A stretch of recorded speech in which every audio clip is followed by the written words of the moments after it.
How you do, buckaroos? How the heck are you? So, one I just found, and let me read just a little bit from their website. It's a Schlafly Black IPA. Uh, the website says available exclusively on draft. But I just found it at the bottom, so I'm guessing they just did this thing. 7%, 50 IBUs, appearance is black. Yeah, I'll go with that. With kind of, I'm going to say, a light tan head there going on. It's processed as dry hopped. It says hops are Simcoe, Chinook, and Mosaic. It's very interesting. Grains are pale caramel and midnight wheat. So they use a little wheat in this. That could soften the mouthfeel, could add some sweetness as well. Yeast is, excuse me, I'll scratch my nose. Sorry about that. Uh, darn it. American ale yeast. Our black IPA combines the roasted malt flavors of porters and stouts with the bright hoppiness of the American IPA. I just hate the name Black IPA. I wish they would call these India Darks, but whatever. But This part here is gonna be important. According to brewer legend, Black IPAs were first brewed in, this one's for you, brew guru, Vermont in the mid '90s. Like many modern American beer styles, this beer combines the tradition of classic European brews with a newer tradition of American hop profiles. Well, where many want to call this a Cascadian Dark, giving props to the Pacific Northwest for inventing the style. My buddy John, uh, from that neck of the woods, has always maintained that this beer was from the East Coast, so he refuses to call them a Cascadian Dark. Where here we have a St. Louis brewery. We're saying straight ahead, according to legend, it was first brewed in Vermont in the mid '90s, like he's always maintained. So there you go. That's for you, brew guru. Anyways, let's talk, dude. The aromas are spectacular. I gotta tell you, it's one of those that combines a lot. It throws a lot at you. It's both earthy, it's earthy, herbal, and fruity. So you're gonna get all three coming at you in different parts of the aroma. I certainly get some pine-like notes, and there are certainly some fruity notes coming at you where the mosaic will impart some. It's very interesting. So this is the first time I've had this. So let's take a drink.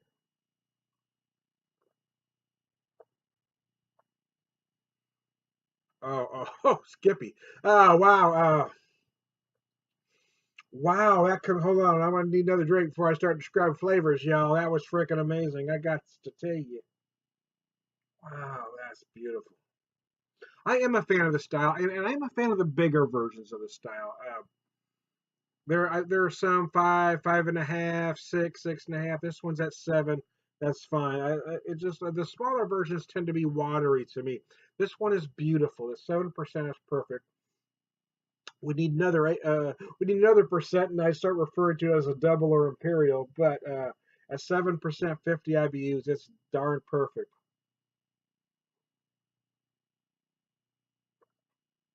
Oh, good lord, that's amazing.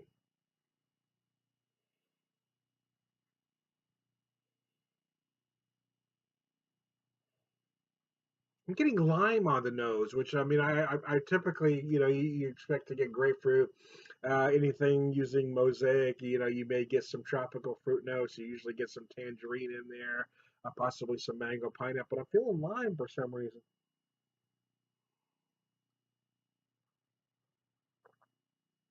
Oh, cannonball, that's good. Oh, good gravy, that's amazing. Well, hold on while I try to get myself a little more comfy.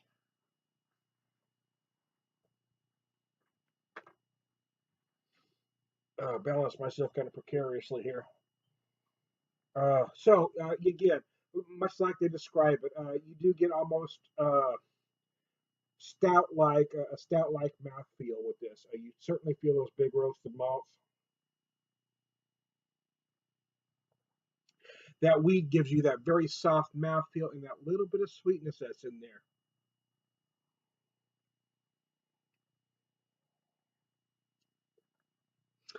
If you've ever had unrefined sugar, that's what the sweetness reminds me of, kind of unrefined sugar. or raw sugar, let's just say. It does say on their website that this uses brown sugar, I think. No, maybe I was reading something else. I thought maybe I saw brown sugar in here. No, I guess I imagined it. No, no, doesn't. All right, just me. Uh, I was reading some of the descriptions. I got it mixed up with something else. My bad. No, but I'm feeling like just that sweetness. It's very clean, like raw sugar. You know what I mean?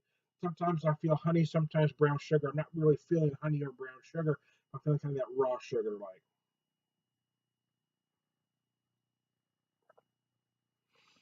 Hints of chocolate are in there. You may get a touch of coffee. I'm not feeling it myself, but you might get it. I love the herbal notes it gets. So you certainly get some pine-like notes.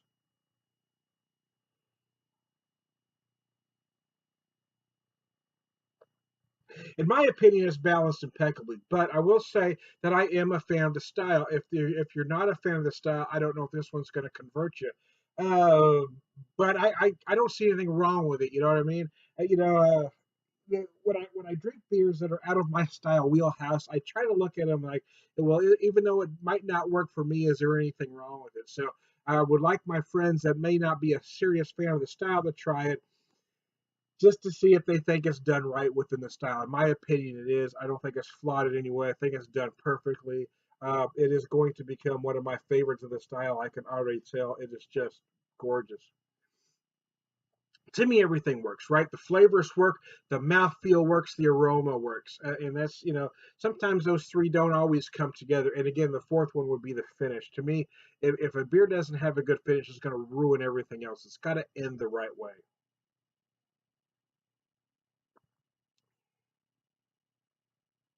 This one ends very crisp with those herbal notes really hanging on. It's just nice. You get a hint of sweetness, but then that pine just comes up at you and cleans her all up. So there you go. Hey, I am trying to beer whisper. I love when I find something new, man. Uh, I was trying to remember. I've been to the Bottle Works once. I've been to the tap room a couple, three times now. I don't remember if I've had this one or not, but I was so excited to see it in bottles.